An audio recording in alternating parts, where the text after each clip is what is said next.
Hey everyone, this is Ross, and I want to make a quick video for you guys describing the reasons why, in my opinion, that figs, or most subtropical species, love heat more than anything else.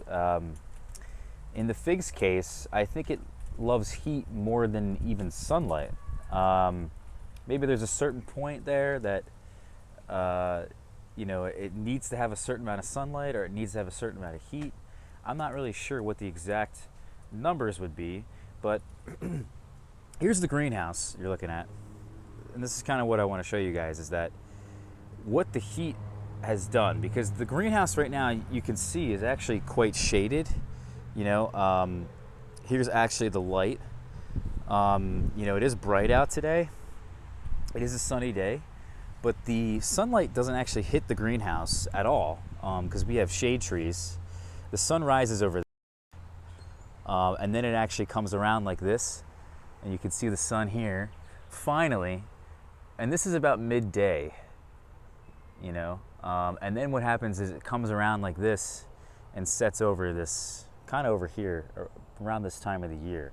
So this greenhouse is really not in full sun and maybe only gets 6 hours,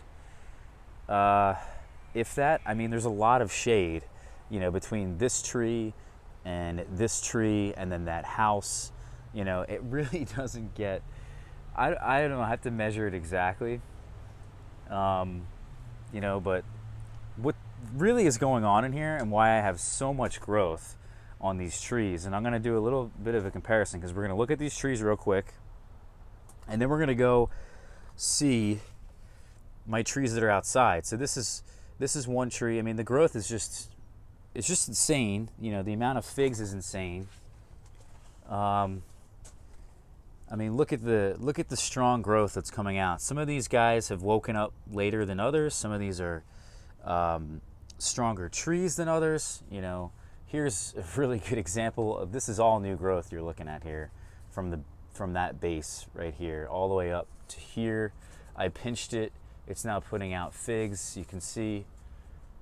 Here's another great example. I mean, that's probably maybe 16 inches of new growth on that tree.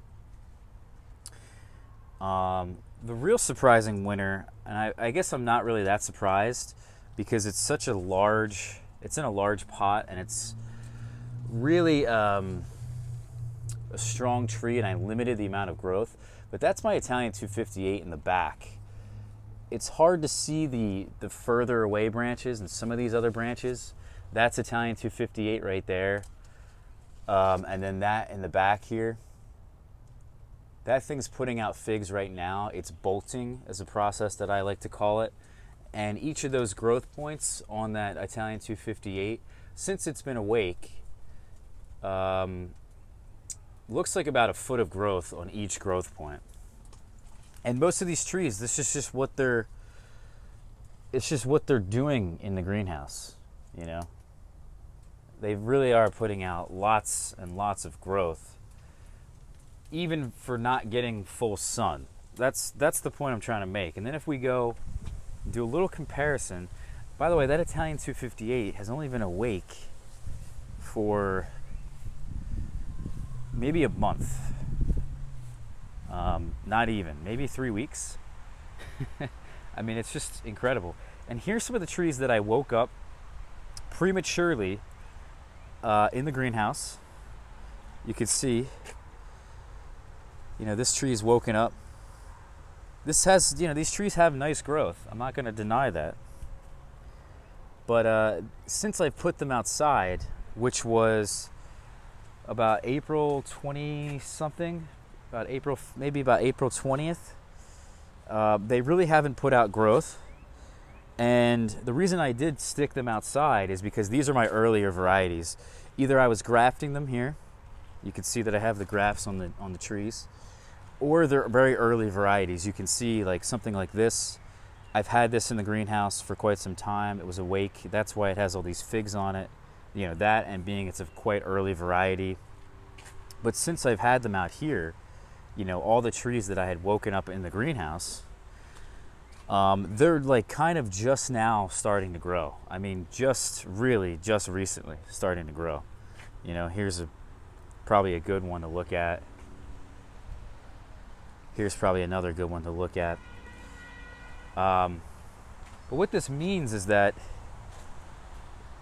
really the heat plays a huge part in jump-starting these trees and increasing their metabolism. That's really what this is all about, is increasing the metabolism of these trees.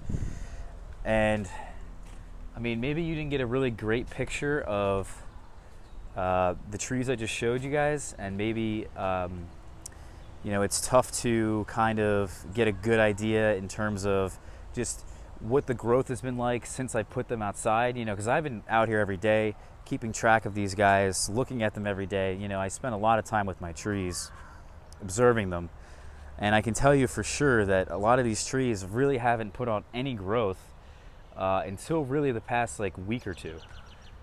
So they've been outside for quite a bit of time since I've put them out here, and they haven't really done much. And even though they're in a nice 8 hours of sun, you know, or more, and they're on the patio, they have lots of heat coming from the patio or even reflecting from different surfaces and whatnot, the greenhouse is just extraordinarily warm. Maybe not right now because the sun isn't shining on the greenhouse, but if I let it, I mean, it could get to 150. I'll open up the door during the day when the sun starts to come out. I mean, that's kind of why I'm out here right now, just to open up the greenhouse. But really the key thing here, I think, is actually the nighttime temperatures. The greenhouse, if it's like 40 degrees outside at night, the greenhouse is usually like 50, you know? So it's really a nice step up on those nighttime temperatures, which I think really helps keep the plant's metabolism going all the time.